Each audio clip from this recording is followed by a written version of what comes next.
நபியின் கடமை என்ன? வழிகாட்டுதல் யாரின் கையில்? நபியே, நாம் உம்மை உண்மையுடன் நல்லடியாருக்கு நன்மாராயம் கூறுபவராகவும் தீயோருக்கு அச்சமூட்டி எச்சரிக்கை செய்பவராகவுமே அனுப்பியுள்ளோம். நரகவாதிகளைப் பற்றி நீர் வினவப்பட மாட்டீர். إنا أرسلناك بالحق بشيرا ونذيرا ولا تسأل عن أصحاب الجحيم. அல்லாஹ் நபியை 2 பணிகளுக்காக அனுப்பினான்.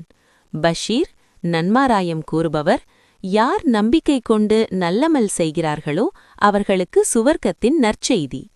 நதீர், அச்சமூட்டி எச்சரிப்பவர், யார் நிராகரித்து வழிகெடுக்கிறார்களோ அவர்களுக்கு நரகத்தின் எச்சரிக்கை. இப்போது அல்லாஹ் நபிக்கு ஒரு முக்கியமான ஆறுதலை தருகிறான். நரகவாசிகளைப் பற்றி நீர் கேட்கப்பட மாட்டீர். இதன் பொருள், நபியே, மக்கள் நம்பிக்கை கொள்கிறார்களா இல்லையா என்று நாங்கள் உங்களிடம் கேட்க மாட்டோம். உங்கள் கடமை அல்லாவின் செய்தியை சேர்ப்பது மட்டுமே.